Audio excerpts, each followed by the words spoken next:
Right. Can't do it. Hello, everyone. Hello, Mike. My name is Mike. I'm the artistic director of Alchemy Theater. Wow. I've seen some of you before. That's all the impressive. strangers, for all the strangers. What was your name? Mark McGillicuddy. I thank you for joining us for our second day of ultra free workshops. This one, if you're in the wrong place, this is the Sonnet exercise workshop with our good friend and compatriot who created Shakespeare festivals across the country, according to the news, Rich Perloff. And now I hand it over to him because I'm not participating in this because I've done it 1,000 times. Yeah, he has. This is all for you. He also didn't learn a song. And I also didn't learn a song. So I learned mine in like a couple of hours. See? You are a stronger actor than I am and always have been. Enjoy the workshop. This is truly, like, I really have done this a lot. And it is truly one of the single best acting exercises that I've ever been a part of. Okay. So thank you. Yeah, Enjoy and learn. That's an unsolicited Before people don't leave too early, Yes, they can tell us. as people leave, we do ask that you fill out a form for the West Virginia Humanities Council, which sponsored this with a grant that we got. So if you could please just fill out, you don't have to put your name on it, it's just a, what did you think, blah, blah, blah, Forms are not short in here. They little are form there, by the door out there, so you can fill them out as you go. That's it. 4 or 5 of them. Everything else is written, yeah, fill out as many as you like, especially if it's positive. Rich Perloff, everybody. Okay. All right. So yeah, Mike's not kidding. I mean, he's done this a million times because if you ever had the misfortune of being in one of my classes, you would be doing this work every single day.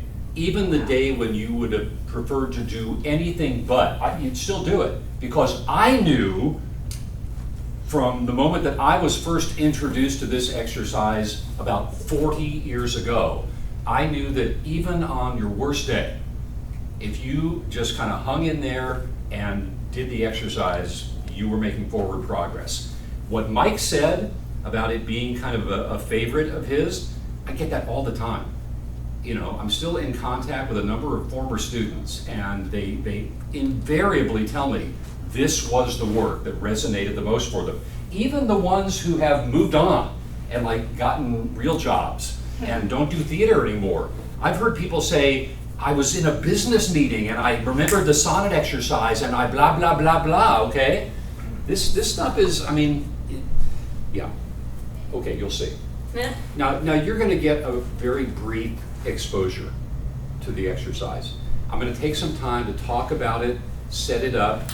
We'll demo the 4 parts of it. It happens in 4 parts. Then we're gonna put you in pairs. You're going to do it. To do the exercise takes roughly 20 minutes, I would say. After the first go round, we will resume our seats. We'll debrief a little bit. I'm gonna give you some feedback. You're gonna give me some feedback. And then what I hope to do is take a quick break. We'll come back, we'll mix and match. We'll work with a different partner. This happens in pairs, and we'll do it a second time. Talk a little bit afterwards. That's the end. Okay. So, topic number 1, why do we use sonnets for these? I think you will discover that these are perfect vehicles for the work that we're going to do this evening. They're concise. It's 14 lines. I'm not asking anybody to memorize, Othello's pre-suicide monologue. It's short, 14 lines. It is thought that the sonnets were composed between 1594 and 1605. When I read most of them, I feel like I'm looking at early compositions because the verse is very regular. If you were with me last night, there are very few variations in our good old iambic pentameter rhythm to these things. The lines are very, very regular. Ba-bum, ba-bum, ba-bum, ba-bum, ba-bum, okay? All of the sonnets follow exactly the same rhyme scheme for you keeping score at home. A, B, A, B, C, D, C, D, E, F, E, F, G, G. That's your rhyming couplet. Now that's important for us because something else that is true of all the sonnets, without exception, is that they divide very neatly into 4 beats. We know the term beat, right? As actors, we're familiar with a beat when one thing has concluded and a new thing begins. That's a beat, right? The sonnets evolve in 4 beats. That's really important for this work because although the sonnets, each one deals with one particular subject matter, one particular theme or metaphor, the thought is active, and that's going to be really essential for your work here.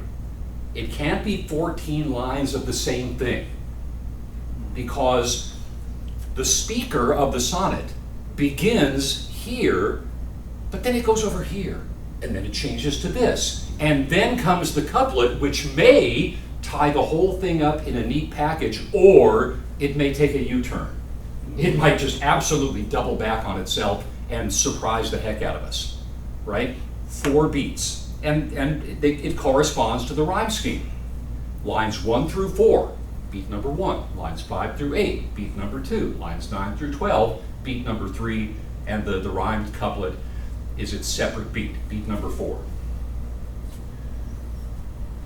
Our purpose in this exercise is to get a real visceral sense of the power and the flexibility of this language.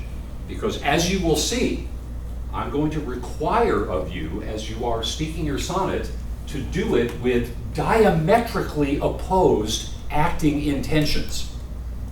So whichever way it makes sense in your head, trust me, you're not going to be able to rely on that. You're going to have to do it like that, and then do it another way, and then another, and then another. All right? Okay, I want to take the opportunity to break down a sonnet for you, just to kind of demonstrate for you how these things work.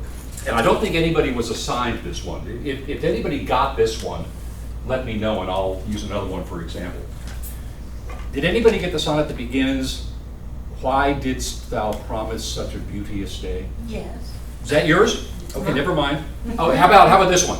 "Farewell, thou art too dear for my possessing." No? Okay. Okay, let's do it. Listen to the first 4 lines. "Farewell, thou art too dear for my possessing. And like enough thou know'st thy estimate. The charter of thy worth gives thee releasing. My bonds in thee are all determinate." Period. Okay. Anybody want to take a shot at kind of paraphrasing the thought of our first beat here, or take a shot at identifying the central metaphor?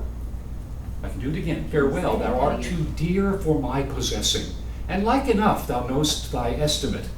The charter of thy worth gives thee releasing. My bonds in thee are all determinate." You're better than I am. Say again? You're better than I am. Okay. Yeah. You know- Right. Okay.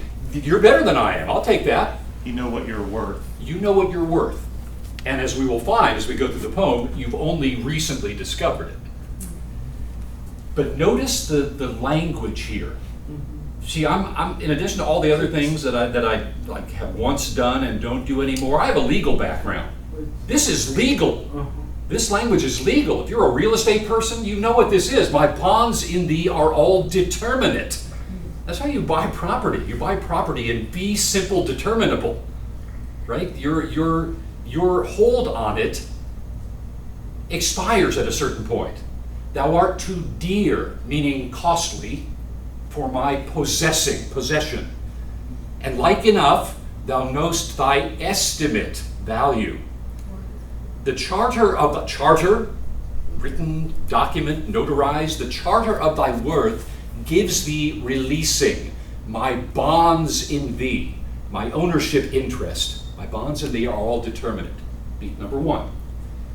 Now listen for the change. For how do I hold thee but by thy granting? And for that riches, where is my deserving? The cause of this fair gift in me is wanting, and so thy patent back again is swerving. We tracking? So yeah, you're better than I am. And now he's saying, how did I ever possess you but by you gifting to me? Because I'm not worthy.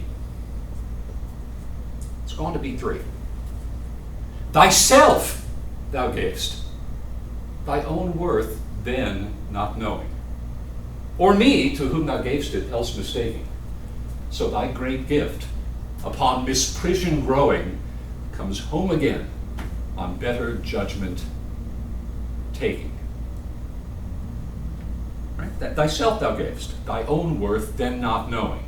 Right? So the person has only recently discovered. Good for you. And listen to the conclusion here. So that's 12 lines, that's 3 beats. Thus have I had thee, as a dream doth flatter. In sleep a king, but waking no such matter. It's all been like a dream, right? You belonging to me, now that you are about to move on, it just occurs to me that it was all a dream. And now I've woken up and it's gone. That's how they work. That's how they work. And what I need to hear from you is the attempt to chase that thought, to follow that evolving thought. Where the speakers begin is not where they end. Okay? All right. I think that's all I wanted to say generally about the sonnets. Now, the exercise. It's an acting exercise, but I won't let you act. I won't. So we're going to work in pairs. And you will work, we'll stagger the pairs throughout the space this way. So one here, one there. And you'll begin facing each other. And what I want for you to do, it'll be very difficult, trust me, I know. I want you to remain physically neutral. Okay? Not this. Okay, not stiff. But no, I'll have no gesturing. We'll have no gesturing. I don't want leaning. You cannot move. I don't even want like neck craning. Right? The things that I'm going to ask you to do, I want you to have the language carry the freight. That's the point. Now look, when we get into the rehearsal room with Shakespearean text, everything goes. But what we don't want is a kind of Shakespearean verse recitation that requires everybody to kind of understand the idea before it has an effect. The sound of the thing has to be working right off the bat. So here's the exercise. It happens in 4 parts. So in each part of the exercise, we'll have an A and a B. And in the totality of the thing, both A and B will speak their sonnets 8 times. So the exercise consists of 16 poems in the air. Part 1. You decide who's A and who's B. That just determines who speaks first. All 5 groups, I think we got 10 here, 2, 4, 6, 8, 10, yeah. All 5 pairs will work simultaneously. There will be a lot of sound in the air. Don't worry about that. I think you will very quickly find that it's pretty easy to concentrate on your partner. I'll be the one, listening to everything. And I'll be moving amongst you. So part 1. So A, B. We determined that I will speak first. Okay. So when I say, when you're ready, begin. A is going to speak his or her sonnet twice consecutively. Number 1, with the sole intention of pushing B away. That's it. Push. You get 14 lines to push. So if I'm A and that's B, then by the end of this exercise, B ought to be over here somewhere. Okay? Everyone get it? When you finished your first recitation, you get exactly 1 breath, and then you speak it again, and what are you going to do now? That's right. That's right. Same poem. Same exact 14 lines of verse, but now you have to use it to pull them back in. So I take it, those will be different sounds, right?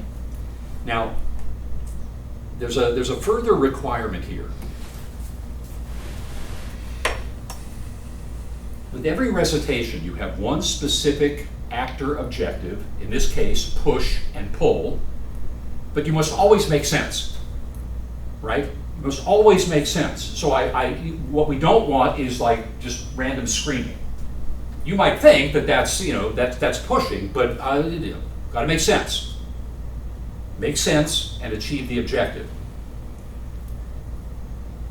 If you're the speaker, it's pretty clear.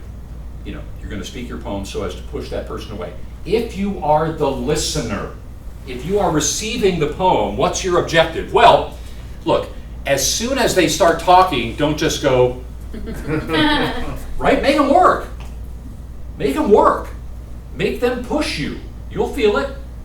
By the same token, don't do this. Right?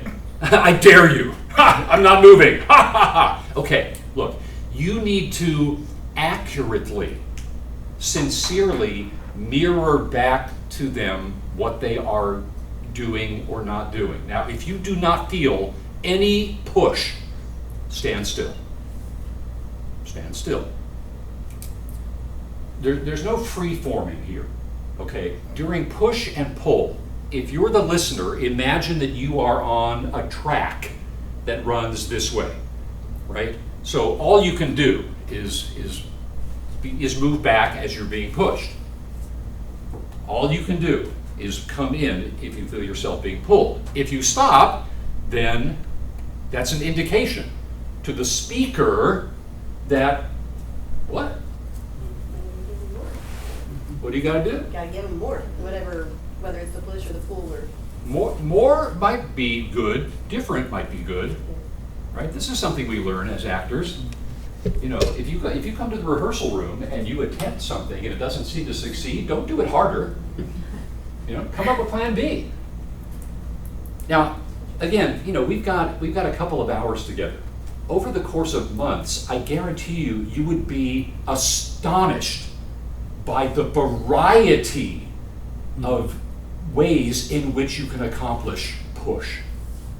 It's not always going to be about turning it up to 11. It's not always going to be that, right? It might be volume is the easiest, of the vocal mechanisms that we have at our disposal. So feel free to use it, always making sense. And then pull maybe a softer tone, maybe. I don't know. You'll discover. Okay, that's part one. Everyone clear? So A, push, pull, and then we come back to this orientation, and then B, push, pull. So we're 1/4 of the way through the exercise. Part two, same basic idea. A is going to recite the sonnet twice, followed by B reciting the sonnet twice, but this time we are pushing down and then lifting up. Pushing down and lifting up. Now, if anybody here has creaky joints, then make it easy on yourself. What we want ultimately is for, we would like to have B end up in some kind of orientation like this. If this is uncomfortable for you, find something that just enables you to lower and then on lift up, you're going to bring them back up to their feet. Clear? Concept clear? At this point in the process, I usually get the question, well, how is push down, lift up different from push pull? And the answer to the question is, I don't know. I don't know. But it's different, right? I know it's different because if I push somebody, I want them over there. If I'm pushing them down, I want them here. I'm requiring them not to give ground, but just to, kneel before Zod, right? Push down, lift up. Now we're halfway through. Part three. A twice, B twice. Now the objective is turn away, turn back. Notice that something's going to be happening here that we really haven't come across previously, which is loss of eye contact. So as you're turning away, now, listeners, you can maintain eye contact to a certain point, then you're going to have to turn them loose, right? So now we're having to listen for, the energy of turn away slightly differently. And then, if A is speaking, one breath, recite again, turning back. 75% complete. Part 4 is the trickiest part. Part 4 is the trickiest. Here's how we start. Okay, let me stay here. So if I'm A in part 4, this is where I begin. If I'm B in part 4, B will be standing directly in front of A, facing the same direction. So full back to A. And the purpose of part 4 is to hold that person in place. So here's how it works. If you're the listener, if you're B in part 4, as soon as that person begins reciting their sonnet, you start to move away, and they're to hold you in place. Just grab and hold. Physically grab? Nope. Okay, that's what I thought. Because you may not. That's what I thought. Yeah. Still Yeah. not gesturing. Yeah, you correct? are making the sound of stay right where you are. And then you can, you'll figure this out amongst you, but at a certain point, the holding kind of relaxes, and B, you start to move further away. Catch them and hold them. 14 lines worth of hold as they're moving away. So that's the first recitation. And then we're at a bit of a distance, and the last part of the exercise is hold, but the person is moving towards you now, right? So again, as soon as A begins reciting, B starts moving in, and you gotta hold them. They're gonna encroach on your personal space. And then you relax a little bit, you're still reciting, they're moving in, hold them again, right? That's it. That's it. Oh, well. Push, pull, That's push, all. pull, push down, lift up, turn away, turn back, and then holding, going away, holding, coming towards. As I said, the whole thing, once underway, should take about 20 minutes. I think about 20 minutes. Now, as you are in process, I will be moving amongst the pairs. Try not to let me distract you. I'll be a distraction, but try to keep the recitations continuous. Here are the kinds of things that you can expect me to be doing. If I see you, doing stuff, I just may lightly just kind of remind you, don't do that. Relax that, right? If I see shoulders going up, I'll just remind you. If I see heads going forward, right? I'll do some of that. Here's what else I'll do. If I kind of get near one of the pairs and I listen for a couple of moments and I don't hear any activity, I may say to you, push, push. I'm just reminding you what your task is, right? Because, look, as performers, it is always within our power to make adjustments in the blink of an eye. It doesn't take a lot of time. So the fact that you launched into your recitation with every good intention of pushing, if it ain't happening, and I'm there to say, push, then I mean, okay, look, take the gloves off. Get it done. Get it done. Now you're down to 5 lines left. Make it happen. You'll make an adjustment. Okay? So those are the kinds of things that I will do. Any questions? Any questions about how this goes? Any So we questions? have trouble with our memorization of our song. Well, okay, let's do this. Let's do this. Let me, I actually meant to do that. Let's go right around the room and listen to the sonnets. Let's get an idea of the words and ideas that are going to be floating around in the air. And since Natasha brought it up, she gets to start. Or just like off the top of my head. Yeah, use your paper if you need to. Okay. Darn it, why did I do this to myself? Well, everyone's going to have to do it. How, like a winter, hath my absence been? From thee the pleasure of the fleeting year. What freezings have I felt? What dark days have I seen? What old December's bareness everywhere? And yet, this time removed was summertime. The teeming autumn big with rich increase, bearing the wanton burthen of the prime, like widowed wombs from their lord's decease. Yet this abundant issue seemed to me but hope of orphans and unfathered fruit. For summer and his pleasures wait on me, and though away the very birds are mute, or if they sing, 'tis with so dull a cheer that the leaves look pale, dreading the winter's near. Okay. Okay. All right. Okay. I mean, did we get a sense of that? I mean, and really, concentrate on letting the thought evolve. When I'm not with you, it feels like winter. That's beat one. Beat number two is it's actually summer. I know that it's actually summer, but the pleasures of the summertime are denied me because we are apart. That's beat two. Beat number three, and yet this time removed from summertime. Yet this abundant issue seemed to me, it's like I see the fruit hanging on the trees, but it's like overripe. It hasn't been harvested properly, like widowed wombs after their lord's decease. What an image, right? Imagine the pregnant woman whose, the husband has died and will never know this child yet to be born.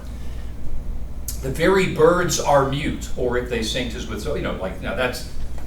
See, because the speaker of this poem says, when I'm not with you, it's like the winter. But I know it's actually summer, right? I mean, she's kind of correcting herself as she goes. Same at the end. The very birds are mute. Okay, that's an exaggeration. Or if they sing, because the birds are going to sing, 'tis with so dull a cheer that leaves look pale, dreading the winter's near. Okay, good. What is your name, please? Becky. Becky, right. Be wise as thou art cruel.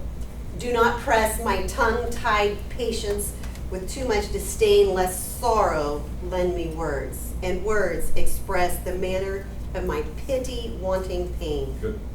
For if I despair, got him out of order. If I might teach thee wit, better it were, though not to love, yet love to tell me so. As testy sick men, when their deaths be near, no news but health from their physicians know. For if I despair, I should grow mad, and in my madness might speak ill of thee. Now, this ill-resting world has grown so bad, mad slanderers by mad ears believe it be, that I may not be so, nor thou be lied. Bear thine eyes straight, though thy proud heart go wide. Okay, good. Okay, what would you say is the essential communication of this I poem? am not impressed with you little cheater pants, and I'm going to blab all Cheater over pants. the place. Yeah, okay, a little friendly advice. Be wise as thou art cruel. You're going to do what you're going to do, but there's a better way to do it than the way you're doing it now, which is really, really, hurting me. Okay. All right, good. How heavy do I journey on the way? When I like that. When what I see. When what I seek, my weary travels end. Doth teach that ease and that repose to say, thus far are the miles measured from thy friend. The beast that bears me, tired with my woe, plods dully on to bear that weight with me. As if by some instinct the wretch should know His rider love not speed, being made from thee. The bloody spur cannot provoke him on, that sometimes anger thrust in his side, which heavily he answers with a groan, more sharp to me than spurring to his side. For that same groan doth put this in my mind. My grief lies onward, and my joy behind. Okay, good, good. Boy, that's a beauty. God, boy, the horse takes the worst of it Yes. in this poem. Okay, but that's pretty clear. That's pretty clear, right? I mean, we never know what the necessity is for the writer to be traveling away from the loved one, but we get what a burden it is. My grief lies onward and my joy behind. All right, good. Why didst thou promise such a beauteous day, and make me travel forth without my cloak, to let base clouds o'ertake me in my way, hiding thy bravery in their rotten smoke? 'Tis not enough that through the cloud thou break, to dry the rain on my storm-beaten face, for no man well of such salve can speak, that heals the wound and cures not the disgrace. Nor can thy shame give physic to my grief. Though thou repent, yet I have still the loss. The offender's sorrow lends but weak relief to him that bears the strong offense's cross. Ah, but those tears are pearl which thy love sheds, and they are rich in ransom all ill deeds. Did you get the U-turn? You got there? Boy, that's a beauty.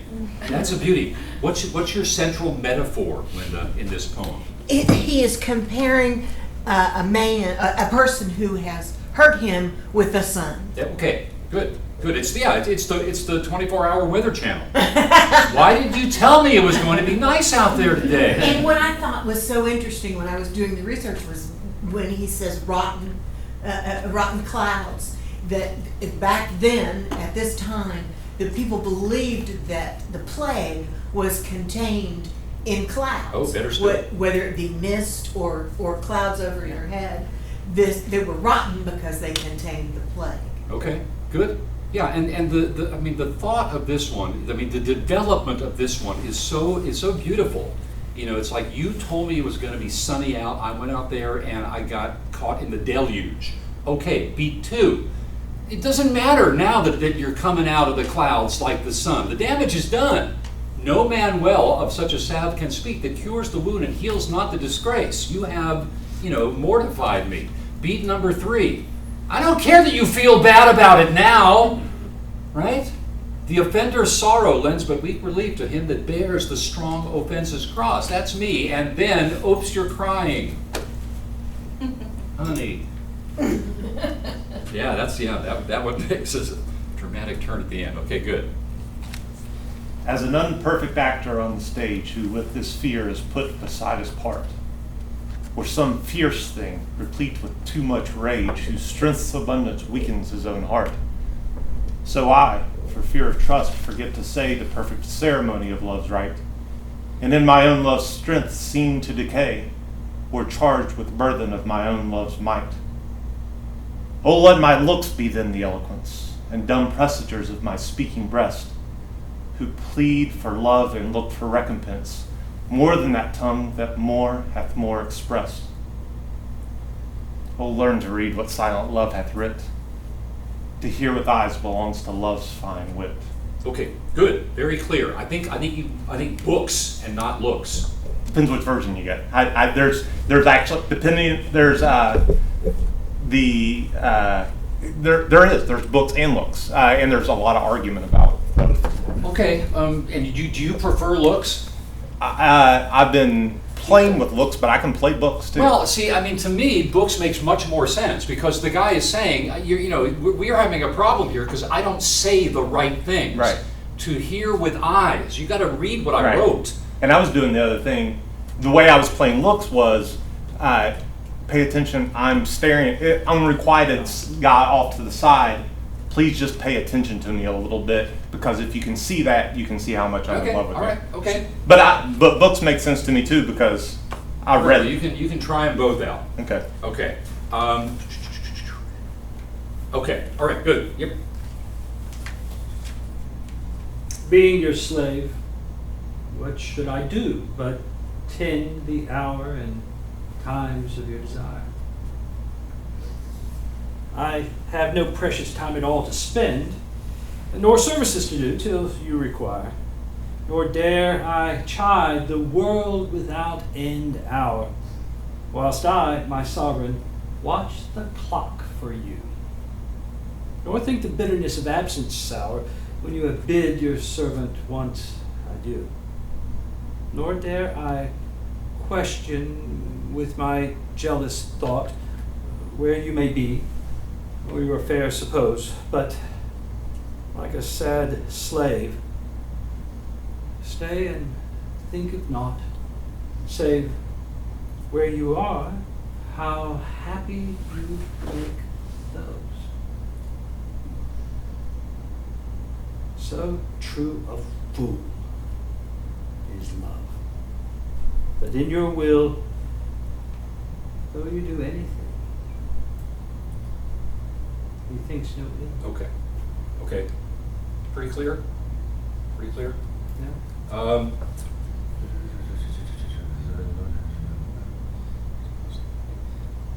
Yeah, no, I don't know whether it's a memorization issue at this point, but try to Move through it a bit. try to stay on the meter. I do. Okay, and by the way, I'm noticing, and this is fine, in hearing your recitations, I'm noticing, and you will notice too, that each of you have a poem that will work, probably, it'll be easier for you to accomplish the force parts of the exercise as opposed to the non-force parts of the exercise. That's good. That's good. So, push may come easily to you if you feel as though the communication is essentially bitter. Find a way to pull with those same words and thoughts. Weary with toil, I haste me to my bed, the dear repose for limbs with travel tired. But then begins a journey in my head to work my mind when my body's work's expired. For then my thoughts from far where I abide intend a zealous pilgrimage to thee, and keep my drooping eyelids open wide, and looking in darkness which the blind do see, save that my soul's imaginary sight presents thy shadow to my sightless view, which, like a jewel hung in ghastly night, makes black night beauteous, enter old face new. Lo thus, by day my limbs, by night my mind, for thee and for myself no quiet find. Okay, good, right? Okay, I mean, this one kind of goes hand in hand with the guy riding away, in the absence and distance and longing and insomnia, all those good things. Okay, great. What is your name? Kate. Kate. Go ahead. What you got? I have, when in disgrace with fortune and men's eyes, I all alone beweep my outcast state, and trouble deaf heaven with my bootless cries, and look upon myself and curse my fate. Wishing me like to one more rich in hope, featured like him with friends possessed, desiring this man's art and that man's scope, with what I enjoy contented least. Yet in these thoughts, myself almost despising, haply I think on thee, and then my state, like to the lark at break of day, arising from sullen earth, sings hymns to heaven's gate. For thy sweet love remembered, such wealth brings, that then I scorn to change my state with kings. Okay, yeah, that's a beauty. That one takes its turn a little bit earlier.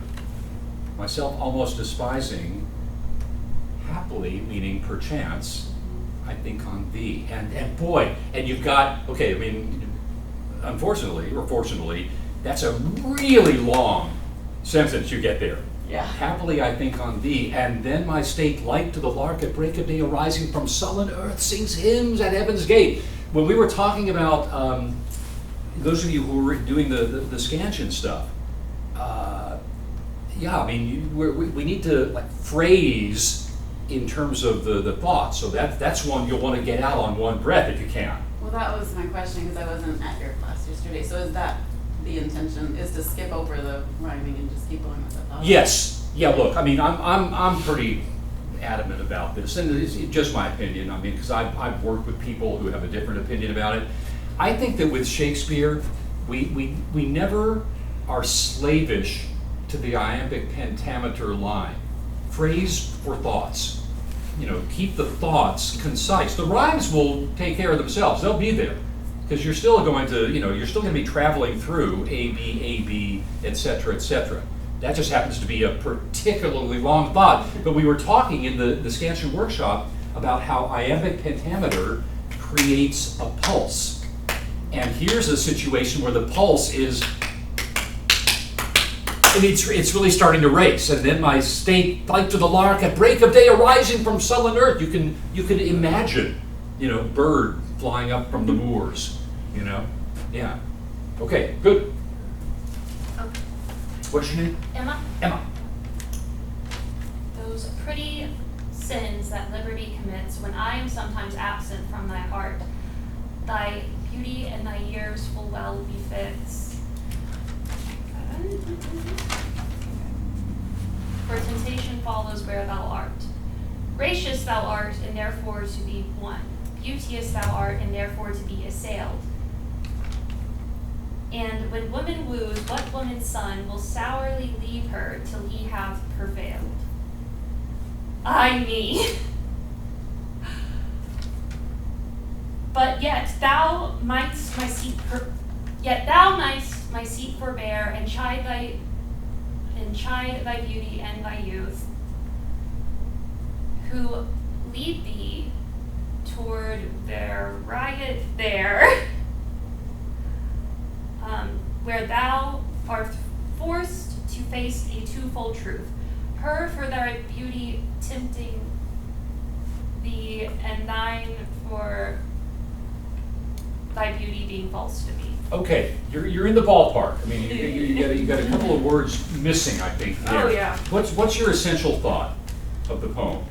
You're younger than me.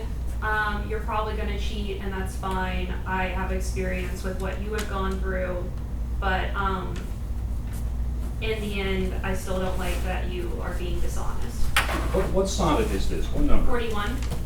Yeah, I think we are more specifically here in a romantic triangle situation. Let me make sure I'm looking at this.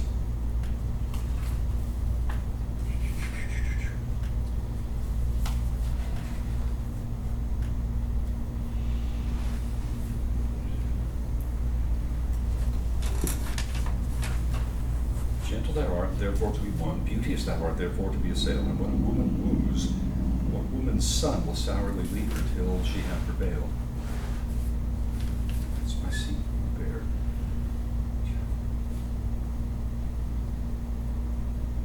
Yeah, so I think we're dealing with like three people that know one another. You're going to break a twofold truth. Hers, the person who's not here, but who tempted you. Hers, by thy beauty tempting her to thee. Thine, by thy beauty being false to me. So the person who's receiving this poem is the betrayer. And we're talking about the person with whom the betrayal has occurred. It's a little tricky. Okay, one more. My love is as a fever, longing still for that which nurseth the disease, feeding on that which doth preserve the ill, the uncertain, sickly appetite to please. My reason, the physician to my love, angry his prescriptions are not kept, hath left me. And I desperate now approved desire is death, which physic did accept. Past cure I am, now reason is past care, and frantic mad with evermore unrest. My thoughts and my discourse as madmen's are, at random from the truth vainly expressed. For I have sworn thee fair, and thought thee bright, who art as black as hell, as dark as night. Give me the first two lines again. My love is as a fever, longing still for that which longer nurseth the disease. Good. Yeah, that Did I was skip that. longer? Longer Yeah, was the kept word I doing was that. missing. Yeah. Okay, good. Thank you. Good. And by the way, something pops out of this poem. What number is this? 147. Yes, 147. I think that there are probably others of you who have this kind of thing in your poems. This is just a Shakespearean pro tip.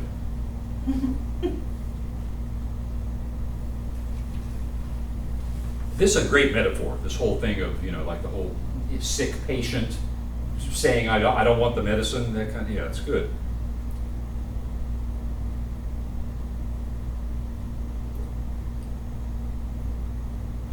Answer? No, I thought I heard it, I didn't hear it. My reason was, good desires, that's right.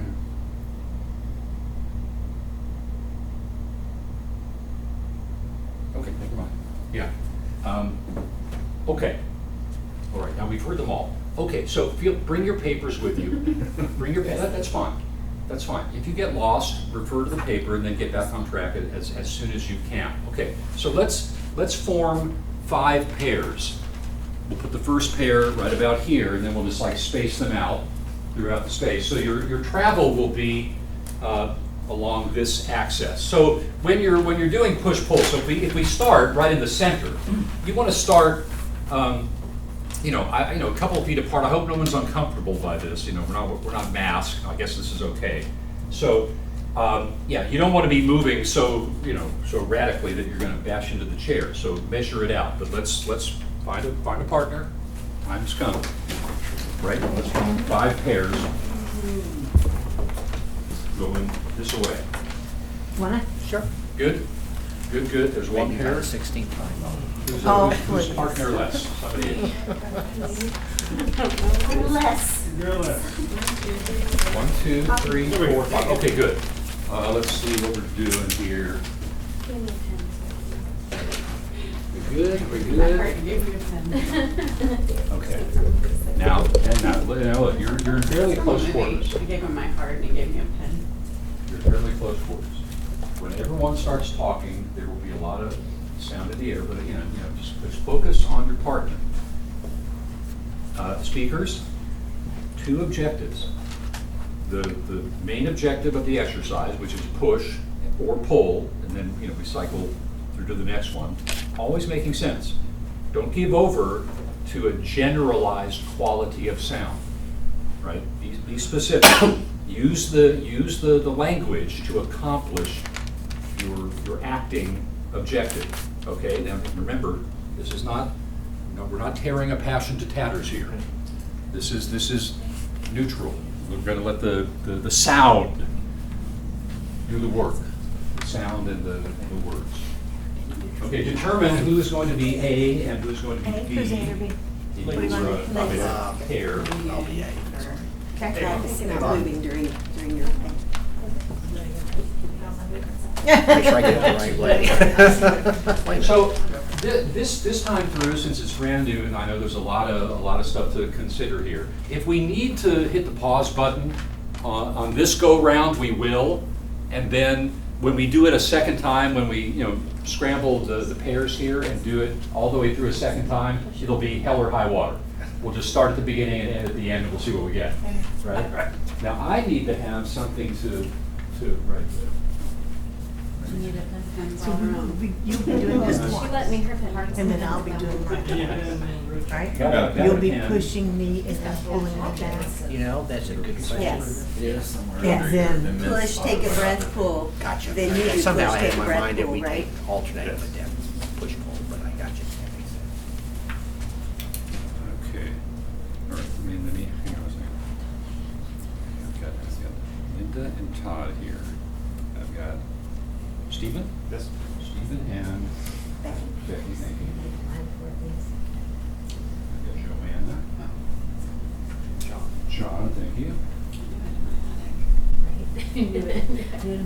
Who's Emma? Which one's Emma? That's Emma down there. You are. So you've done this a million times, huh?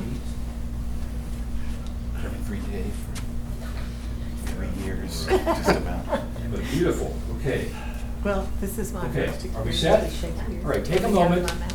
Take a moment, just kind of check in with your partner, right? You're going to be spending the next 20 minutes working on them, working with Oh, them. I know. I directed you. Yeah, don't be with me, be with your partners. Yeah, remember, I'll be moving around, but you just go about your work. Okay, so A's are pushing and pulling, then B's are pushing and pulling. If this goes well, and I'll remind you when we get close to it, when I see that groups are starting to wind down part one, I'll just kind of remind you that we're going to push down and lift up. If we need to hit the pause button, probably do it at the end of push-pull. We'll see where we're at, okay? All right? And So- our only instrument is our voice at this time. that's all you get. That's all you get. Yeah. Yeah. So find the sound that creates push. Whatever your thought is. Shh. There's way too much chattering at this point. I'm chattering. Okay. So A's, when you are ready, push pull begin. How heavy do I turn When one in on the way? disgrace, with What did I see? eyes, It I really will travels not in my autistic ease, and that results You're in trouble, in Steph, Kevin, with my bootless surprise. Thus far, the miles are measured from my feast of airs. Notice we're getting very little Wishing me like activity. one So what could create that for you? We'll let my folks This be the many just arts person and come that many have to slaves. let my speaking rest. Plead for love and look for recompense. More More than that tongue has more expressed. The beast that bears me Learn to tired with my love and grip. plunge dully Here with eyes on belongs to to love. bear that weight to me. Okay, that's As if by instinct that wretch did know. His rider love not speed being made from thee. The blaze bird cannot provoke him on, that sometimes anger thrust in his side. Which heavily he answers with a groan, sharp to me that's spurring to his side. So I, For that same groan doth put this in my mind, perfect ceremony of love night, my grief lies onward, and my joy behind. were charged with burden of my own life mind. How heavy do I journey on the way with what I seek, my weary travels in. Doth teach that ease and that repose to say, doth teach. As far the miles are measured from my friend, the beast that bears me, tired with my woe, plunge dully on to bear the weight with me, as if by some instinct the wretch did know his rider love my speed being made from thee. The blaze bird cannot provoke him on, that sometimes anger thrust in his side, which heavily he answers Let sorrow lend me more words sharp to me than and spurring words to to his express side. the manners of my For that same wanting groan doth put this in my If I might mind, teach thee, my if I grief might lies teach thee on wit, and my joy behind. better it were not to love, yet love to tell me so, as testy sick men with their dead veneers so new that their physicians know, for if I spare, I should grow and in my madness might speak ill, I have no precious time at and all ill dressing words nor services to do so bad till you they require. smack, Lord, slam, in my dare I chide the world without end hours, whilst I suffer watching the clock. Nor think the bitterness of absence sour when you have been your servant once Such a sound can speak it. Nor dare I question with my jealous thoughts where you may lead, or your dare suppose I know you want it. like a sad slave. Stay and think of not say where you are out after you make those.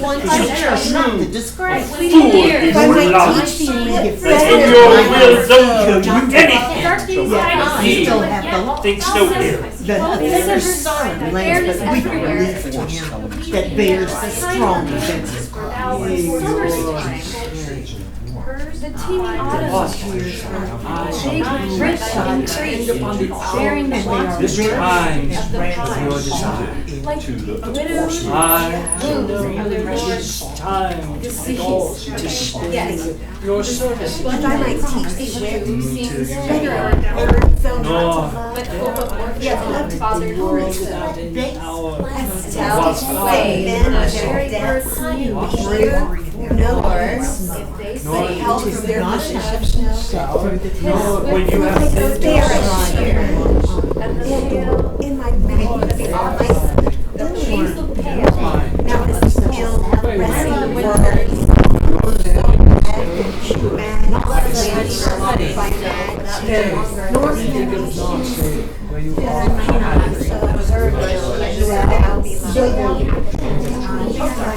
My reason, position my and I desperately hope It's like if you can push, you're still here. You didn't as do here it. I am, That's now okay. reason Then just come back here. now reason is now a chair, frantic mad with every morning I rest. My thoughts and my discourse as madmen's are of random. How? With toil I haste my thoughts. How when the winter has to like drive toward the bin? Begins a journey in my head. Within my thoughts, far from where I abide, zealous And my for emotions seem to decay. and keep my drooping eyelids open wide. Okay. Put my books on darkness, Plead for love, look for recompense, more than say that my soul's imaginary sight brings that shadow to my sight. Much like a dream on a gasp. My roomie travels in. I'll teach this. This He's tired with my bow. Plus dully on to bear that weight in me. As if by some instinct that Rich didn't know. What old December's bareness everywhere. Rider love not speak, And yet this kind of being made from thee. Bloody spur came on, and sometimes anger thrust in his side. Heavily he answers with a groan, more sharp to me than spurring to his side. For that same groan, put this in my mind. My grief lies onward, and my joy behind. See, so your poem is one that lends itself more readily, I think, to the non-chorus elements. So pull and lift up are probably easier. Okay, so you gotta work a little bit more. You gotta be a little bit more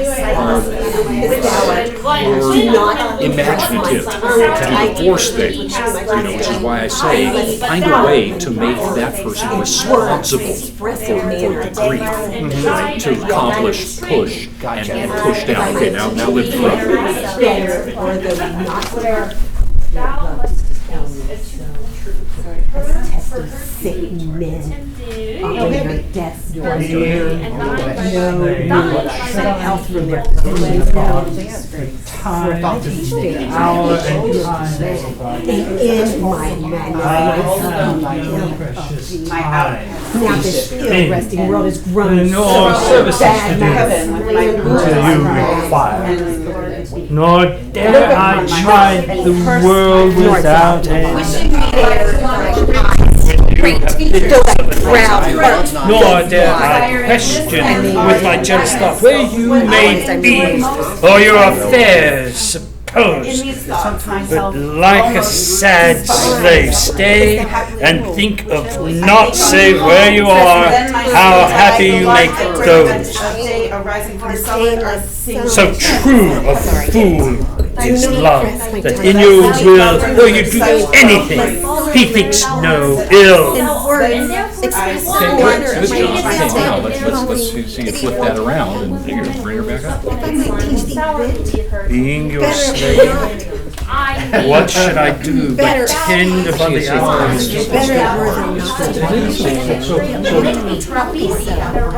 A statue of sick men when their deaths no news but health from their physicians. For if I despair, and in my madness might speak of thee. Being your slave, what should I do but tend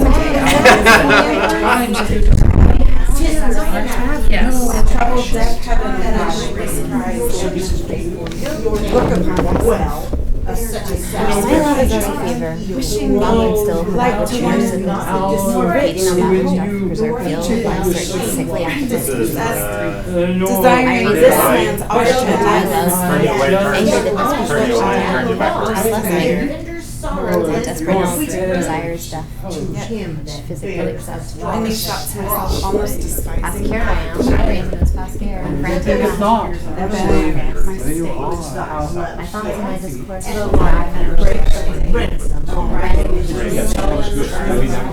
That's a good find for the couplet, because the couplet wants to go a different direction. I think found a way to make it kind of sarcastic and continue the force of it. Okay, now the trickier word at this point is, right? How do you do that? I mean, I've been telling people here, sometimes what you want to do is more than that. you get something to forgive. We got blamed. Now let's forgive. You know, I mean, why did you treat me so bad? I mean, it's okay. I'm just happy to be with you, but right? But it has to be soft or something. How like winter have my absence then begins a journey to my soul. Pleasure of the fleeting years. What freezing I felt, what dark days have I seen, and yet what old December's bareness everywhere, and yet this time removed was summer's time. The teeming autumn big with rich increase, bearing the wanton burthen of the prime, like widowed wombs after Laura's decease. Yet this abundant is she seen to me, with hope of orphans and unfeathered fathered fruit, for summer and pleasure, and therefore to be wait to me. And thou away the birds are mute, or if they sing, 'tis with a dull cheer that leaves pale, dreading the winter's need. I me, but yet thou my winter, my seed for bear, And lo, and thy strength. Leave thee in their light, even there where thou art forced to break a twofold truth. By her beauty tempting her to me, and thine by beauty being false Moving to a different place. Make an adjustment. Be because wise as thou it's art changing. cruel. We can get Do not four press my lines of tongue this. tight. Then it becomes something Too totally much different. Then it disdain. changes Let again. sorrow lend me Okay. words and words. Express the manner of my pity, wanting pain. and thy years. If I might teach thee wit, better of words are not to love, yet love to tell me so. As testy foul like it, when my death is near no news but else from your physicians. For if I despair, I should grow mad, and in my madness might speak ill of thee. Now this ill-resting world is grown so bad, mad slanderer, by mad inferiority, that I may not be so as I be lied. Bear thine eyes straight, You're that trying I to proud give heart I can turn you around. Or if they sing, just a dull a cheer that leaves the hope pale, dreading the winter's near. Those pretty wrongs that levity commits when I am sometimes absent from my heart. Thy beauty and thy years full well befits for still temptations always where thou art. Gentle thou art, and therefore to be won. Beauteous thou art, and therefore to Three be was turned assailed. away and turned back. Have you And done when that? a woman We have to push dead down sire the sourly double hurt till he have prevailed. I me. But yet thou mightst my seed forbear, and chide thy beauty and thy strength, to lead thee in their riot even there. For thou art forced to break the twofold truth. Hers It's okay, because that'll help you push all the right sounds, so it's like, you know,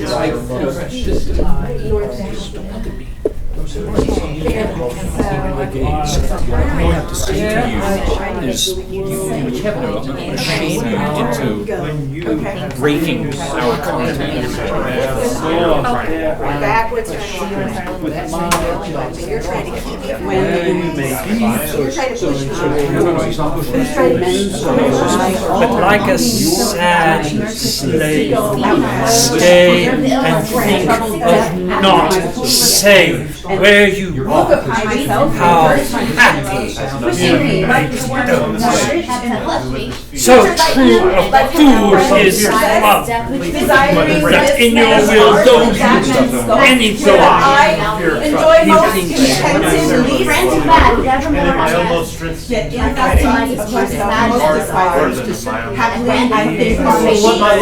that is my day by the lark at break of day, arising from the solid earth, sings hymns More than that, tongue that more express. such well words that I scorn to train and Here with eyes belongs to train. love fine with.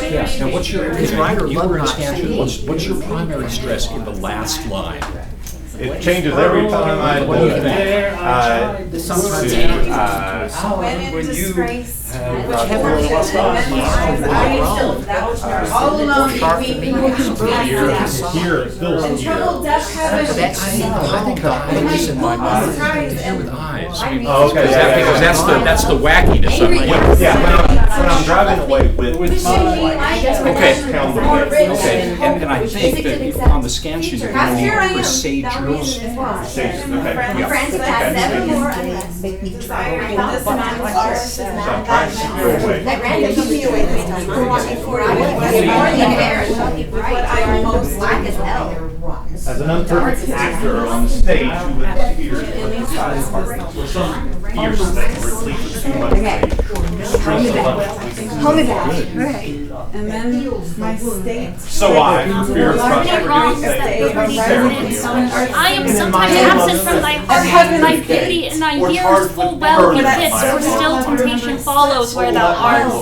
Gentle thou art, and therefore to be won. Beauteous thou art, therefore to be assailed. And when a woman moves, what woman's son there is a will sound. powerly lead her where he prevailed? But yet thou my seat forbear, and tried thy beauty and thy strength. I think it's good, because I think it goes with this poem, because, I mean, look, number one, you're wallowing in self-pity at the beginning, which might get somebody's attention. And then number two, happily I think on thee, that's gotta set the hook. You are the thing that lifts me out of my darkest dark. And keep my drooping eyelids open wide. Do not that liberty commits when I am sometimes absent Looking from on thy darkness, heart. sorrow Thy and beauty hurt and thy years blind full words well express befits, the for manner of still my temptation pity. follows Say where then, thou art. my Gracious If thou I art, teach thee wit and better therefore be than one. my You absence say is thou in art myself the and pleasure me, of to pleasure present of my me shadow here. to my sightless view. As tasting And have I when tested with with the thy dark hand, days a on jewel, what death hours be near never those me on hath the failed. very I physician makes know. everywhere I thou despair my I sight. should grow This mad. thy beauty In my madness, my thirsty ill Time. Now My the days ill are ready in their right, you don't know where thou art. mad Rich and break a slanderers single by tree. mad ears, Bearing the love burden of that I may her not triumph, and thy nor thou thy lies being false to me. bear thine eyes. This abundant issue seemed to me the hopes of orphans and unfathered fruit. Facing her. For this summer and his pleasures wait on thee, and thou away the birds are mute. Or if they sing, 'tis with a dull cheer that leaves look pale, dreading the winter's near. Weary with toil, Hold me back, right? I haste thee to my bed. The Dear dear eyes, as thou art cruel, limbs with travel do tired. not But then press my tongue tight What patience. freezes journey have I felt, what in dark my head. days Sorrow seem, in what my old mind. summer darkness My everywhere. Words express the manner of my Yet this Fine. time loving. removed with summer's Well, time, then, teeming. If I might Above teach my thee wit eyes, better, bearing it the is want word of burden not of to love, thee. Like widow yet wounds. love to Keeping tell my and eyes, their so. lords. I keep my eyes, You could read, but okay. eyes open I wide. saw that That finger, finger. as testy sick men when their death is near, no news Save but my health soul and and their imaginary pleasure. silence. For if I despair, I should grow mad, And and thou, in my madness my speech ill. Now the still resting rose grown so bad, mad slanderous, Tis so by dull a chair mad that ears leaves dreading the winter. that I may not my limbs by day, nor my thou eyes by be night. I add this in my For For thee thee are and thine for eyes myself no straight, quiet. though thy proud heart Okay, good. Now, on the hold things, really be working with what he's giving you. So Being your like, so slave, you may what not should I do need but tend upon the intensify hours anything and the time of until your you see desire? him. And I have then no I need to hear precious the time sudden at stop all right to there. spend, And nor everything services that to is do particularly till you require. your Dare, nor life. dare I Make sure you chide the find world them without period end hour, in those whilst I, sections. my They don't go sovereign, on. watch the You clock can for push it all the way you. down to the end. Nor think the bitterness of absence and sorrow when you have bid your servant once adieu. Nor dare I question with my jealous thought where you may be, or your affairs suppose, but and curse my fate. like a sad slave, Which day stay would you like to and one think more rich of in not hope? save where Featured you like are. How happy you make those. Desiring So this man's true a heart and fool that is man's soul, love as that I in your most will, enjoy, though you do anything, contented he with thinks no ill. Yet in these thoughts myself almost despising.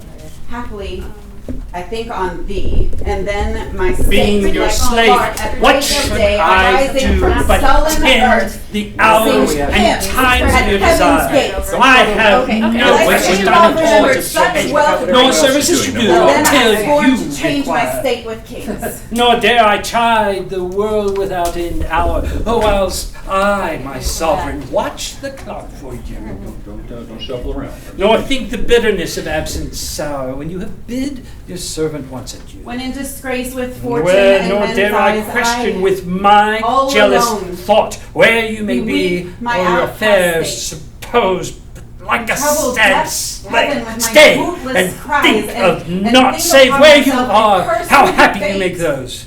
So true Wishing a me fool like is to love, learn more rich that in hope. in your will, Featured though like, you like do him with friends anything. possessed, desiring thinks this no man's art and that Make man's sure soul. on the holding With what part of the exercise, Mm. in I both most directions, enjoy, make sure that you are contends at responding to least. what she's doing. Mm. So you can't have a, like, you In can't be these reciting thoughts, to a template here. myself You are, almost I'm speaking, despising. she's moving, now I have to intensify, I think on right? thee, But so work then with my her state, here. like Don't just don't create the To the lark escalation at of it break in of the day, absence of a arising stimulus. from Wait for sullen her to earth. start to move, and then Sing I hear Grab the. at heaven's gate. Yeah. Thy Ah, sweet caught herself. love. Go after remembered. For thy sweet love remembered. Such wealth brings. But then I scorn to change my state with kings. Oh, look at that. Yeah, right. Okay. Yeah, that's part 5 of the exercise. Okay. I haven't went yet. Hugging it out. Oh no, no, you're on. Oh, now I'm on the spot. Great. Oh, so you guys are still doing I haven't done that? my Do the last bit. Holding. Yeah, okay, good. We all get to observe. Oh, I think we did it. Did we? And so what have you done so far?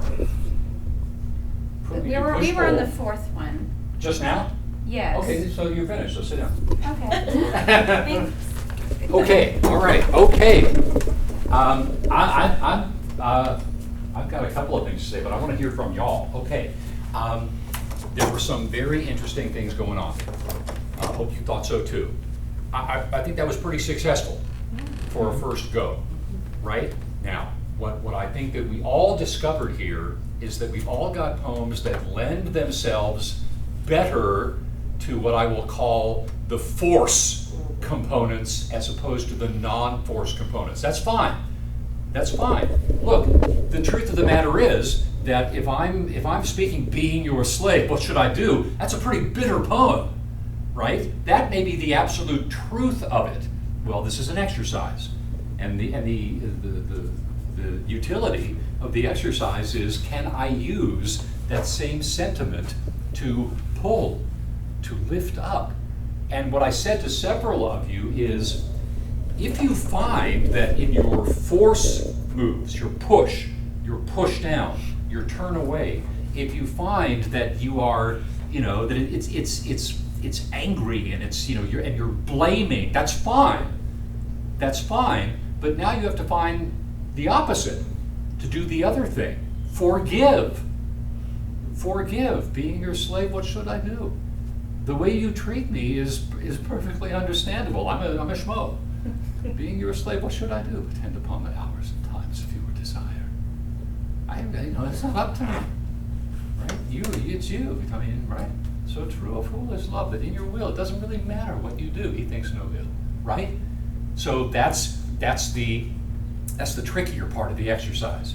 Because none of these poems are intended, I don't think, to do both things. But that's what we're playing with. So we find all these different colors. Okay. There really wasn't all that much, physicality that I had to correct. I caught a couple of you, but we'll get less of it, I think, the second time around. Okay. Now I want to hear from you. So your feedback to what we just did can take either of two forms. You can tell me about something you discovered in yourself in the recitation, or you can feel free to comment on something that you thought was noteworthy in what your partner did. Let them know what you heard that was successful for you. Anybody? Yes. When I think it was the first time Nora was pushing, what was very effective was when she would hit the consonants and use them as a weapon, kind of. Great. That's great. Yeah, that's percussion. That's great. Sure. Good. And if that's so, and that is what you're working with to create those force moves, then you can find something that's different for the non-force components, right? One of the things that I noted, and it's perfectly understandable since we're visiting this thing for the first time, is that I get that some of you you're hearing the poem in one particular way, and it's a little bit difficult to move off of that. Okay, but that's your goal. That's your goal, is not to say this is the way I heard it and I learned it and this is what makes sense to me, so I'm just going to do it like that. You're more flexible than that. You're more imaginative than that. Okay, other comments, responses. On the last exercise, it felt like the driving force was the person listening. Like whoever the person listening was determined how you delivered the line. On the holding. Yeah, the holdings. Okay. Yes. Yeah. It's the trickiest. It's the most nuanced component of the exercise because, both partners have to be kind of sensitive to stopping and starting. In other words, if your partner is full back to you and they start to move away and you do something that holds them, well, that doesn't mean that tone now persists through to the end of your recitation. You held them, and then you kind of relax. You take your foot off the accelerator, and you go back to a more normal tone, and then they feel free. They've been, I've been released. Here I go again. Stop. Right? So there's much more. Yeah, and we should hear those adjustments, the adjustments that say stay right there, whether the person is moving away from you or towards you. We should hear that pretty distinctly. I thought it was so interesting to try and do two different things with the same set of words. Yes. Mm-hmm. Yeah. It was just something I never really considered before. Good. Yeah. Look, hey, in Shakespeare, you make this stuff do tricks. Yeah. And getting back to a point I made earlier on, you understand now that this is not just Shakespeare. Those of you who perform on a regular basis, this is everything.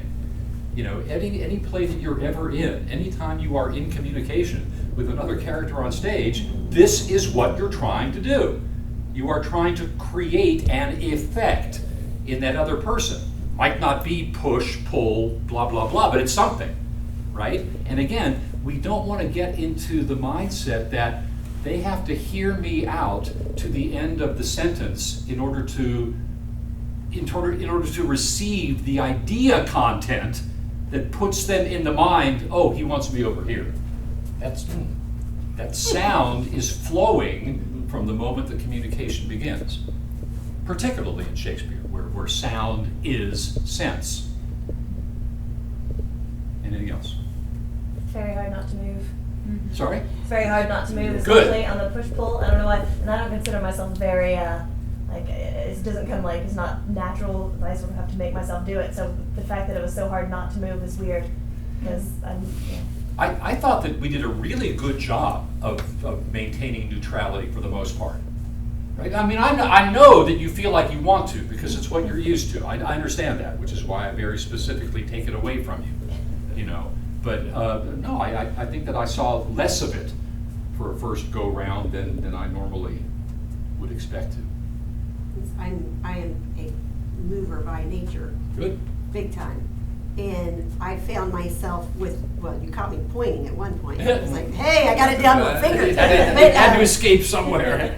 But I found myself at one point with the push down. I even said to him, like, oh, look at how far I'm leaning in. You know, it's like, yeah. I'm not moving. I'm not moving. I'm not moving. And the thing is, like, right, you know, when this is an exercise. This is discovering what this language can do. When you're in rehearsal, everything goes. You do all your stuff, but let's get this, you know, as vital as it can be, and then we layer all of our other stuff on top of it. Anything else? Comments, observations? Found it interesting how differently Stephen delivered, like the first 5 or 6 times were each one very different than the one before. Good. What is he, an actor?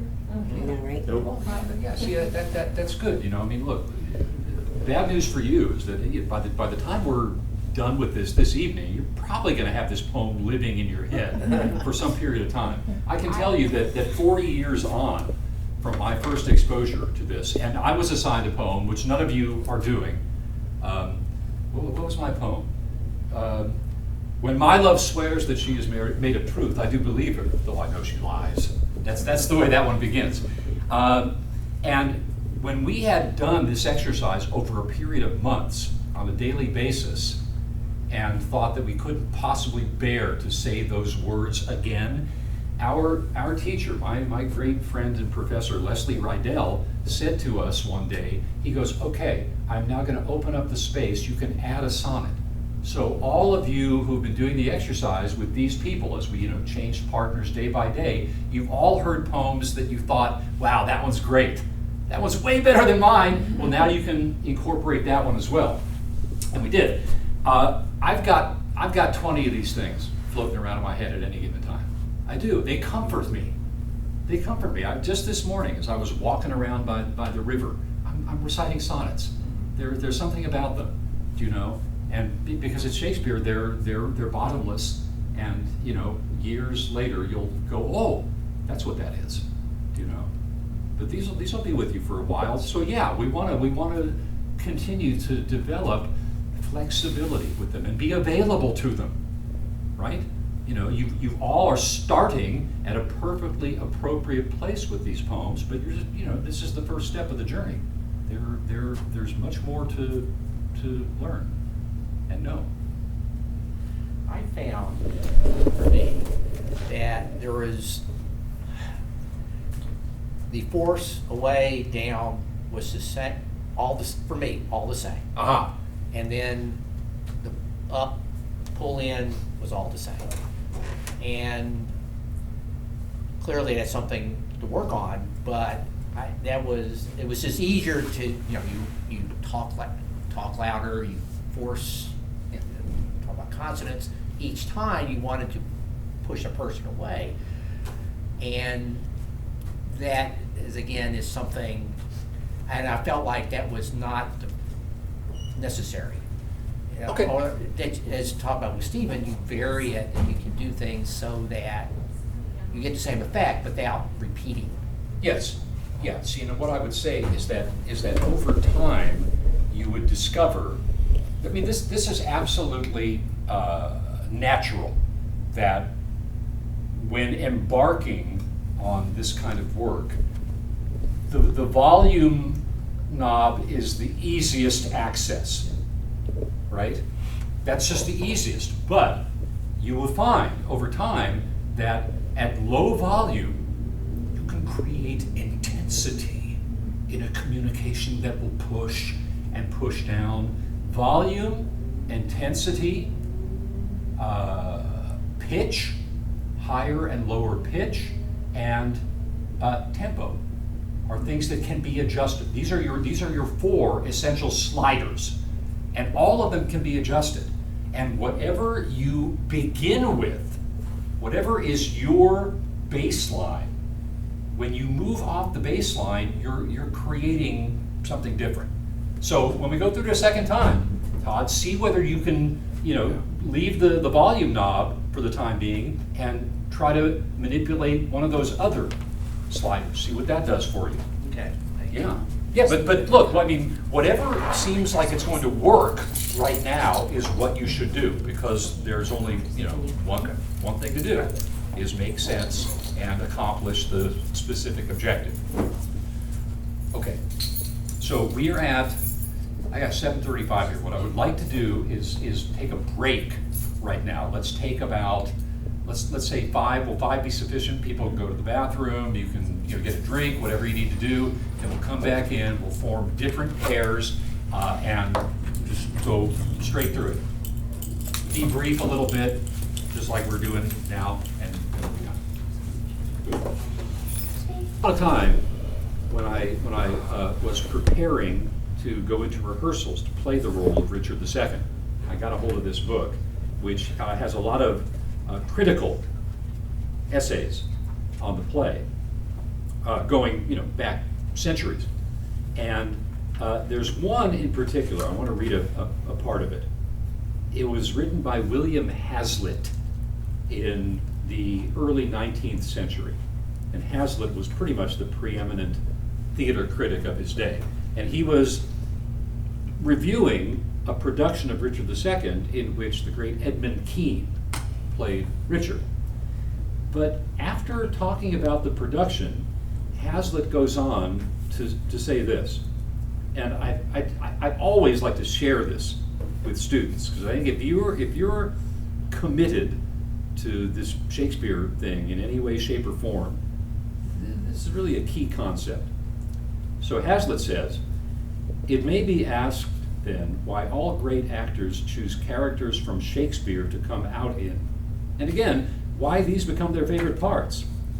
First, it is not that they are able to exhibit their author, but that he enables them to show themselves off. The only way in which Shakespeare appears to greater advantage on the stage than common writers is that he stimulates the faculties of the actor more. If he, the actor, is a sensible man, he perceives how much he has to do, the inequalities he has to contend with, and he exerts himself accordingly. He puts himself at full speed and lays all his resources under contribution. He attempts more and makes a greater number of brilliant failures. He plays off all the tricks of his art to mimic the poet. He does all he can, and bad is often the best." Now, I don't mean for you to take away from that that you're going to be bad. But by gosh, if you can set your course towards making a greater number of brilliant failures, that is admirable. And that's what Shakespeare makes available, right? That's what he's saying. He's saying, guess what? You're not as good at what you do as he was at what he did, but if you aspire to get to that level of proficiency, you are going to exceed what you've accomplished previously. Everyone get the idea? Make a greater number of brilliant failures. Okay. I was watching Sonnet 34 being given by Patrick Stewart and John Gielgud, and I can't remember who all else that I watched while I was trying to get the essence of this. And the best one was a complete unknown. Really? Yes, he was absolutely. He got to me more than anybody else did, and then he came back and did it in modern language. which was very interesting. Okay, You yeah. know, was Isn't it like So- a black man in the jungle? Oh, Because there was a man in the jungle. He looked jungle background. okay. And this just- was a white man sitting on his bed. Okay, he was like probably 60-ish. I didn't recognize the name. That doesn't mean a whole lot, and he did that. His was a lot more understandable, and then he repeated it basically, but in modern English. Okay, all right. Okay, let's find a different partner, form up our pairs again. Find a different partner than you worked with the first time. Time to make a greater number of brilliant failures. Just wander around. Sure, let's do it. You have a partner? Shoes. I don't need this entire.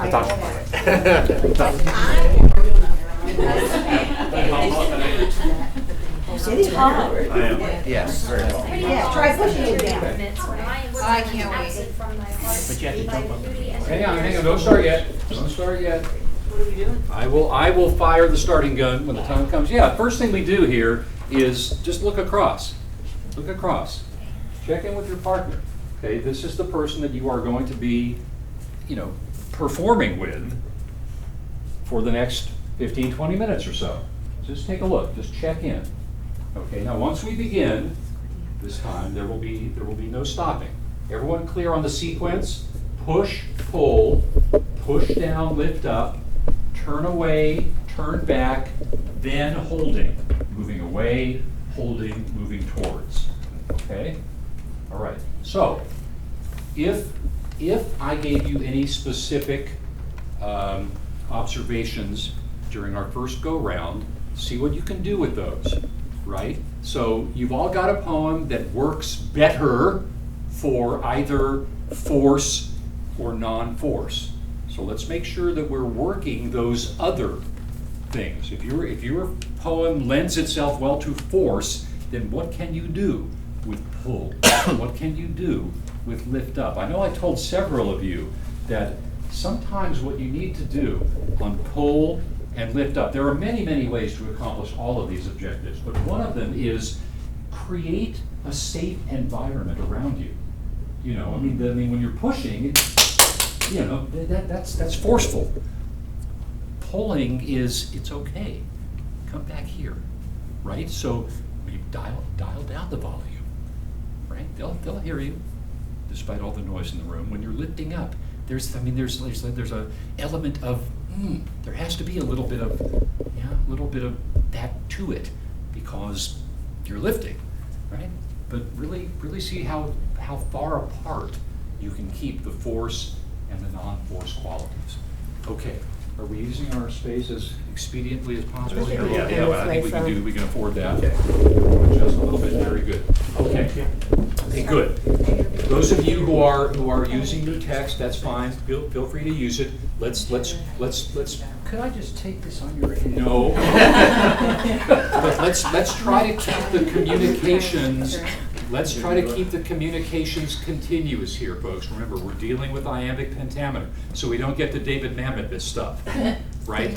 So you can't sort of right? Let's hear the thoughts being phrased through these beautiful verse lines. Okay. Do we know decide who's A and who's B? And A's, when you are ready, you may begin. Those pretty wrongs that liberty commends. We're off toil, like I hours, hasten to my like bed hours, soon, like days, dear years, repose for limbs that travel tired. But then begins a journey Gracious thou art, and therefore, like the winter hast thou art, and therefore it sailed From thee, and when Then woman woos, we what woman pleasure shall of the sourly fleeting leave to eat year.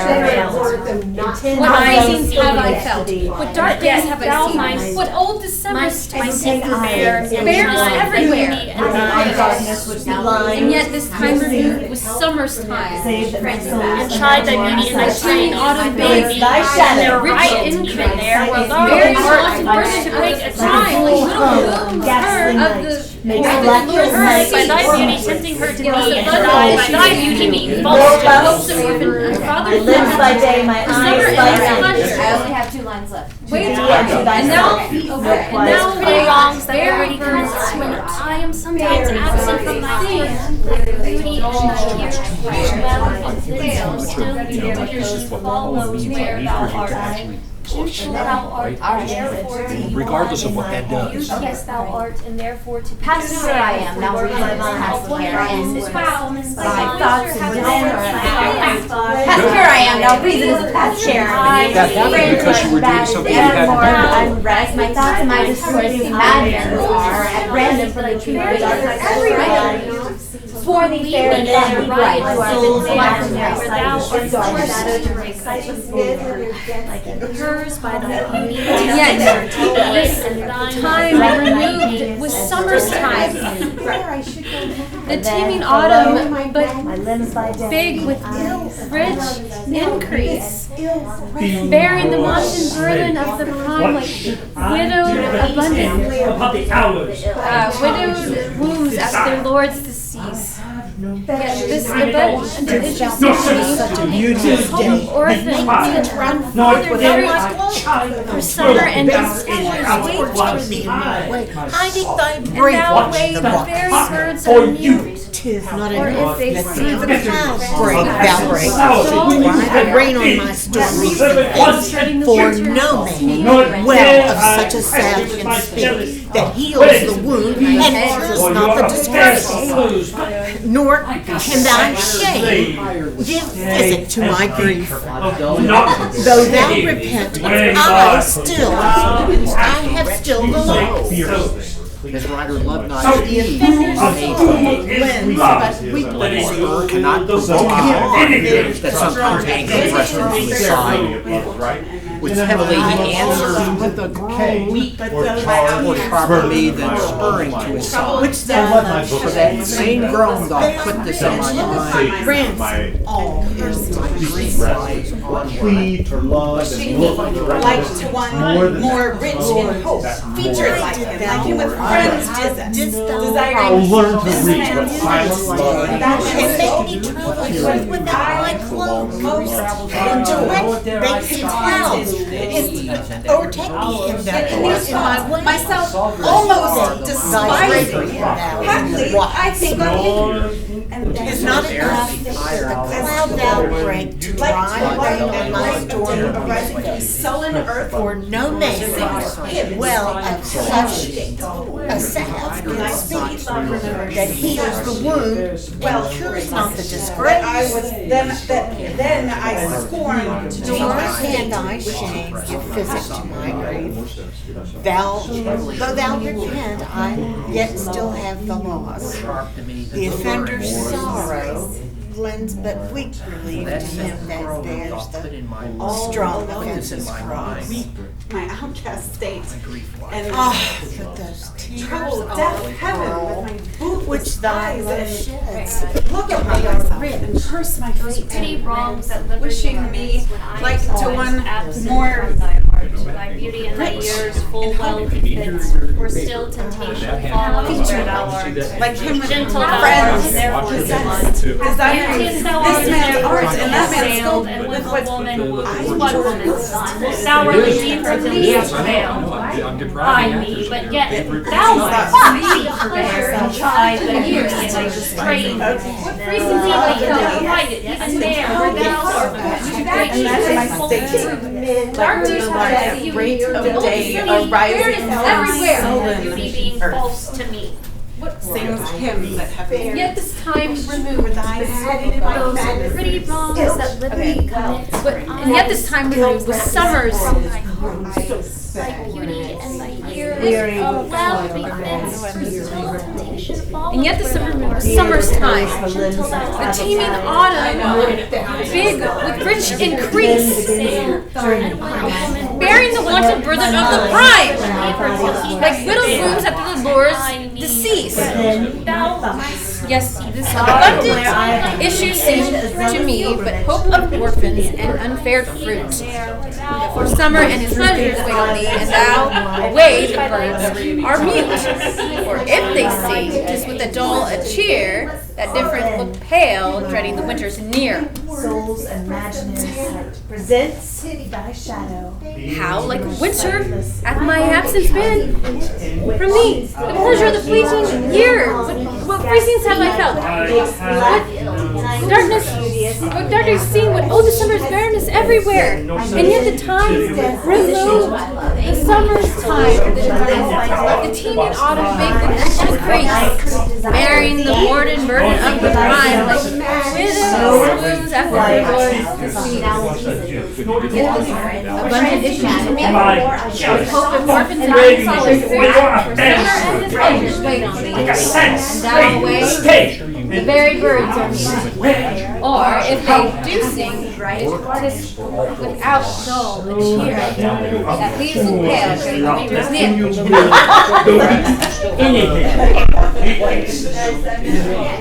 I'm already down. I'm just kidding. Was that? Well, that's the idea. We can take care of it. How heavy do I journey on the way? What I seek, my worry travels in. I'll teach the ease of that repose to say, thus far the miles are measured from my friends. The beast that bears me tired when I plods doubly on to bear that weight just by some instinct the wretch did know. His rider loved not speed being made from thee. More expressed. Spur cannot provoke him on, and sometimes anger thrust into his hide, which heavily he answers with a groan, more sharply than spurring to his side. For that same groan doth put this in my mind. My grief lies onward and my joy behind. Excuse me. So I trust to save in my own most How heavy do I journey on my way? When what I see, my worry travels in. Stop to say, thus far the miles are measured from thy breast. The beast that bears me, tired with my woe, plods only on to bear that weight in me. As if by some instinct the wretch did know his rider was not speed.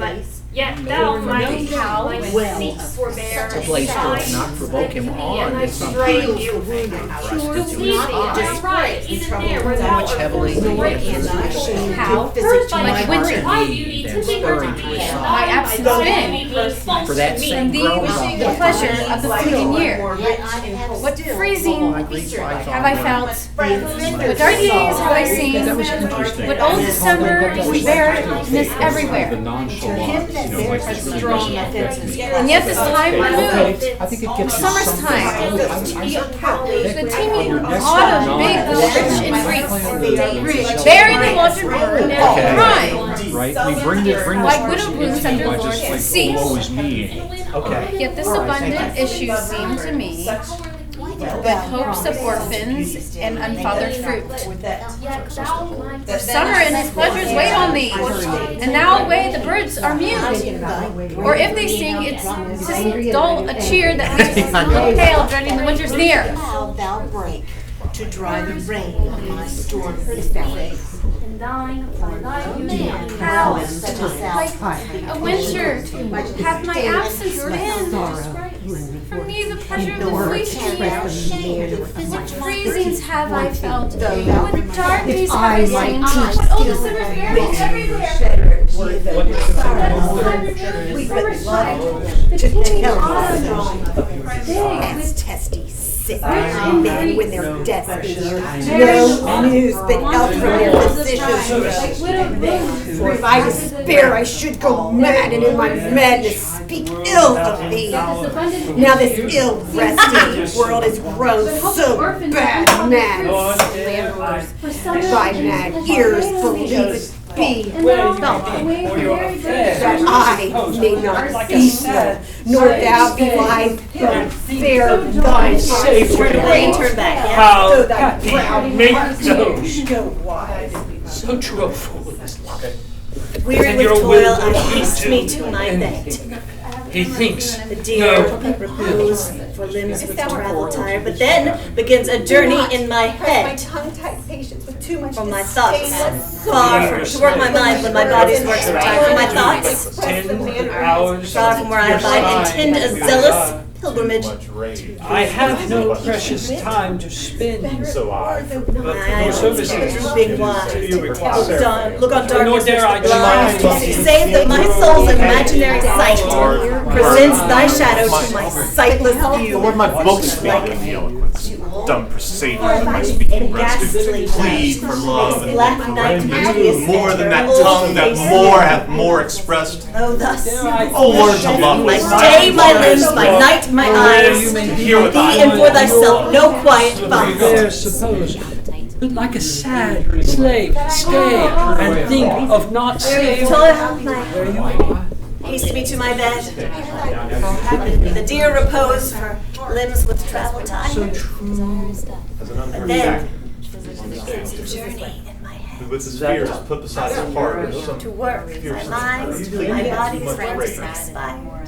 Then thoughts, far from my mind, intend a zealous pilgrimage. Keep my drooping eyelids open wide, looking on blackness which the blind do see. Save my soul's imaginary sight presents thy shadow. Pretty wrongs that live in my eyes, and I am sometimes absent from my Making court, black night and beauties. my ears full well befits. For still temptation The black night always beauties without enter order. us, old face new lust by day, my limbs, by night, my mind.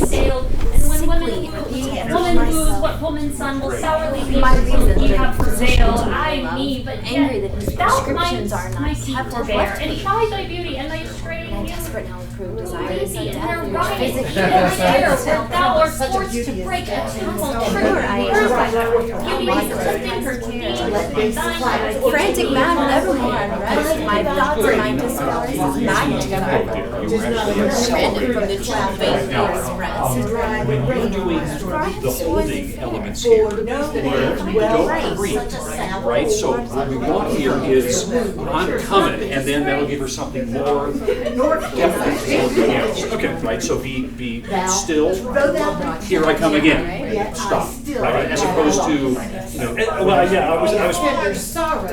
okay, yeah, thank you. All right, I'll How like neither hath my absence been from thee the pleasure of this lady cheer. Wrongs at liberty cometh from which such as sing with old treasures barely everywhere. And yet this time on was the summer sun, the teeming autumn with these very wonderful eyes, like snow moves at the north of the sea.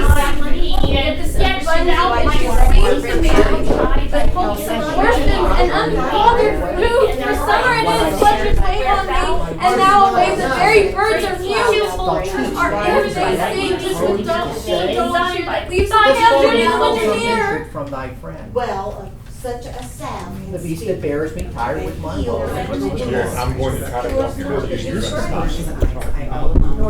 The subject of the poem. I'm trying. So, what I'm My going ass to is fit, from flee the pleasure of the fleeting years, gracious how I go. What dark days see, rich with old and barren. Nor dare I chide the world. And yet this time when I have to separate myself from it, don't get it. I'm suffering, and you're perfect. Okay, Use that. Okay.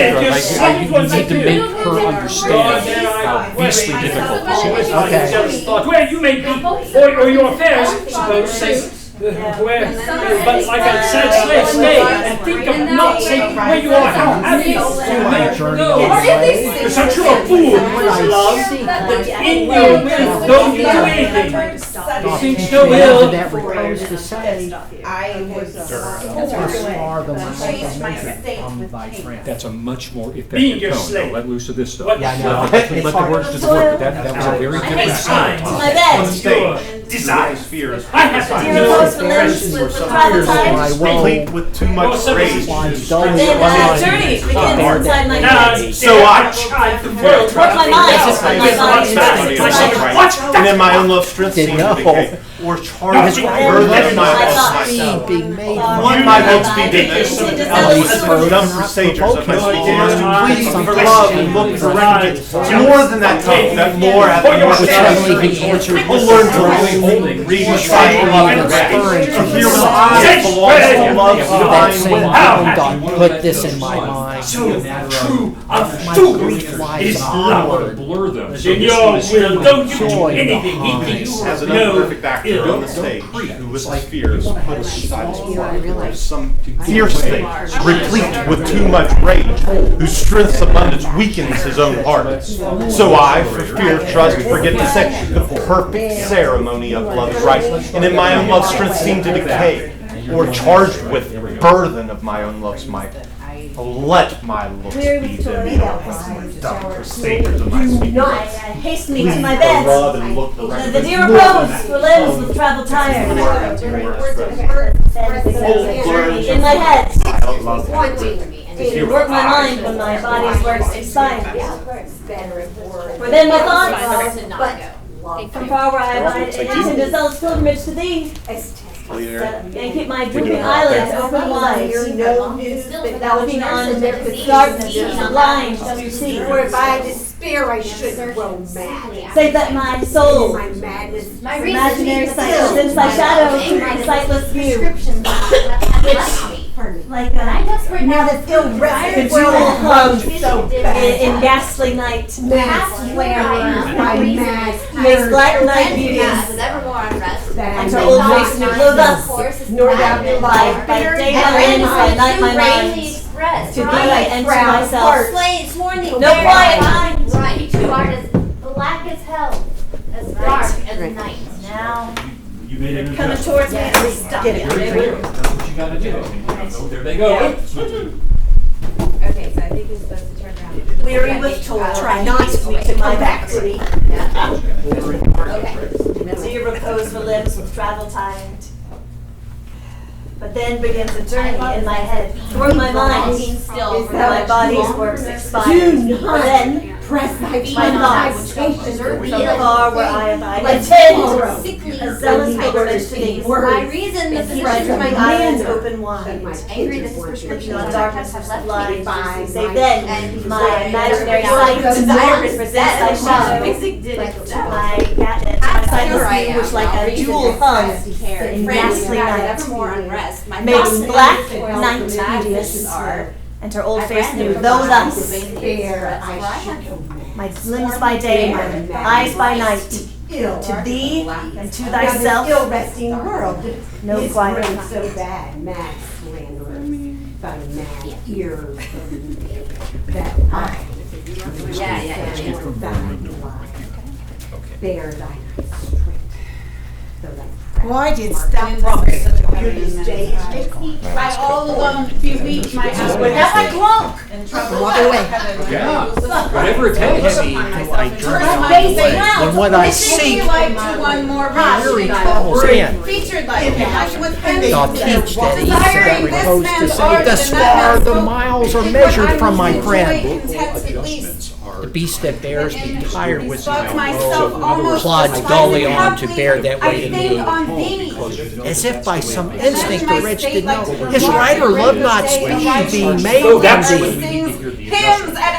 The blaze spur cannot provoke him on, that sometimes anger thrust into his hide, which heavily he answers with a groan, more sharp to me than spurring to his side. Without my cloak. For that same groan doth put this in my mind. Tempt me in my way. My grief lies onward and my joy behind. that through the cloud thou break, to dry the rain on my storm-beaten face. No man, well of such a salve, that heals the wound and When what I cures seek not my the weary disgrace. travels in, I'll teach in these Shame give physic to thus my grief. far the miles are measured from Though thee. thou repent, Thy yet hand. I still have the loss. The beast that bears sorrow my lends fire the with my quick woe relief plods to dully him on that to bear bears that the way strong with thee. offense's cross. As if by some instinct the Ah, rich did know like he to the would Lord right or cheers love of not pearl, speed, thy but lips. be made from thee. And they are rich, heavens and Place grant birth us and not all provoke him love. on, but sometimes anger Remembered thrust such into well his side, that then I which heavily scorned to he change my answered state with a groan, more sharp than meted spurring to his side. Promise such beauteous For day. that same groan doth put this in my Right, mind. that's when we need to hear the. My grief lies onward. When she starts bearing in on you, that's when we have to do something to move it in place. Right? It has to be tied to what's coming over here. Why didst thou promise such a beauteous day, and make me travel forth without my cloak, to let base clouds o'ertake me in my way, hiding thy bravery in rotten smoke? 'Tis not enough that through the cloud thou break to dry the rain on my storm-beaten face. Keep moving. For no man well of such a salve can speak, that heals the wound and cures not the disgrace. Nor can thy shame give physic to my grief. Though thou repent, yet I still have the loss. The offender's sorrow lends but weak relief to him that bears the strong offense's cross. Ah, but those tears are pearl, which thy love sheds, and they are rich and ransom all ill deeds. Okay, yeah, so you're capable of making some very, nice, specific, very notable adjustments. Make sure that they are tied to the stimulus over here. There's no need to goose up the intensity until she starts bearing in on you. That's when you have to go, no! You shall not pass! Okay, everyone have a seat. We're kind of over time here. You guys are champs. That was really great. I mean, I hope you understand. I hope you appreciate how much different the second go-round was than the first. So much more variety, so much more specificity. Yeah, that's really cool. I mean, that's a great start. And there will probably be no particularly good reason for you to revisit this particular exercise, but the idea here is something that you can get some mileage out of as you go. Anybody have anything they want to say about the second journey through the exercise? Things that you discovered, things that you thought your partner did particularly well the second time around?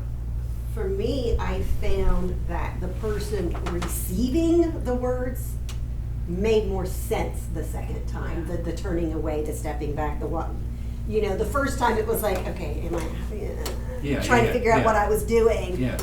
And the second go around, just, we did it, we walked away from it, we came back, Yes. It made more sense. Good. I think if there were a part 3, and there won't be, Yeah. if there were a third iteration of the exercise, I would say generally what I said to a couple of you, which is that when you are on the receiving end of the poem, you also have an obligation. You also have a 14-line obligation, which is to measure out your response. Some of you already kind of got to the conclusion when your speaker was halfway through beat number 2. So there's no place else to go. There's nothing for them to push against, right? So, you have to kind of dole it out in a way that corresponds to the recitation. Okay. The second time. First time, I found I was so focused on getting the poem right, Yes. Sure. that I didn't, nothing personal against Linda, but I was so focused Well, on I should hope not. not watching Linda. But the second time with Becky, I was a little more comfortable. I was able, as you talked about, judge and make corrections based on what the other Yeah. person was doing. Well, I'm a very intimidating person. Yes, you are. That's true. And Todd, you made some very distinctive choices. I could hear what you were working with, which is good. That's the whole point here is, okay, what might accomplish this objective? Turn away, right? So I heard that working, and then if I put in, some a further idea content, you were able to take that and work with that as well. So that's good. That's the kind of flexibility that this exercise wants.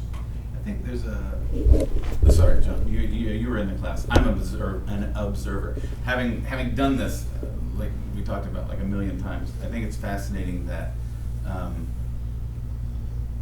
I rarely have a chance to actually watch it happening because I'm typically a participant. So seeing the different versions of people doing things, not just your partner, it was interesting for me because you pick up on a lot of things that people are doing, whether they're leaning forward or they're trying to talk with their hands or they're actively stopping themselves from talking with their hands, or and hearing the different cadences and timbre in the voice and all this stuff. It's truly fascinating. I think it shows too. And again, we didn't have a whole lot of time to work on it, but when you're not a slave to the paper and you have the 14 lines in your head and you can see what the other person's doing all the time versus having to do this, and maybe you missed them move when you looked down or something like that. Like there's a lot to that when you have the length of time that we used to do this constantly, that goes away and you don't have that anymore, and you're completely focused on making that person do what you want them to do. And throughout Liz, like his story about playing Iago in Othello, like you're always finding, 9 weeks later in a quarter of, we were in quarters in those days, you're still finding stuff because you're still doing those same poems, 9 weeks later every day for 9 weeks, and you're still finding a different way to get them to turn away from you or to turn back to you or whatever. And that's why this whole thing is so fascinating. Yeah, that stuff was already starting to creep out the second time around. I remember Joanna, you in particular. I stopped and paused there. Joanna was doing push down and doing it at very low volume, but accomplishing push down, right? And that's that kind of thing. You'd be amazed, 2 months on, at how the general quality of sound in the room with 5 pairs working simultaneously would be completely different. Completely different. I don't know how, but it would be different. I was going to say, picking up something you said, we tend to think of the exercise as the exercise of the speaker, but it's a good exercise for the listener. Sure. Because we've all done roles where you're on stage for a long time with No words, no lines, or to feed the actor speaking to you. So there's that dynamic as well that this exercise works. Yes. Yeah. It's what I say has some currency, which is that it's not just Shakespeare. In all instances of dramatic interaction, somebody is working on somebody else. Well, if you're the person who is, the recipient, you have to respond in an appropriate manner. They had they played the on Turner Classic Movies, the story of when Norman Lloyd was on with Ben Mankiewicz, and he was talking because they said, Norman Lloyd just died last month. He was 106, and he was the history of theater in one person. And he said that the first play he did on Broadway, he was the stretcher bearer, and Burgess Meredith was in the play with him, and he was trying to, make his role bigger, but he had no lines. So when he looked around on the stretcher, he went like that, and of course he wasn't supposed to be doing that. And Burgess Meredith said to him, "Was that acting?" That's the book I was talking about yesterday. And he said, "I'll never do that again." That's exactly what that is. Yeah, yeah. Yeah. Anything else? Anything about the exercise? It was harder to keep the rhythm of the poem going the second time. I found myself wanting to break up the lines for effect, which is not what you're supposed to do. So that was harder the second time for some reason. Yeah, you would find, again, we're just kind of extrapolating into the future of this exercise that you and I will not have. But what you would find is that the sorts of things that you were discovering to make these objectives happen, whether it's push or turn away, whatever it is, you would find that you would eventually be able to accomplish those right in the flow, right in midline, in your third iambic foot, you'd be able to go and intensify. You'd be able to create hold without ever disrupting the rhythm. That's a function of, just starting the thing out. That's right. Okay, look, I cannot tell you how much I appreciate your investment in this. That was really good, right across the board. So thanks for taking the time to learn the poems. Yeah.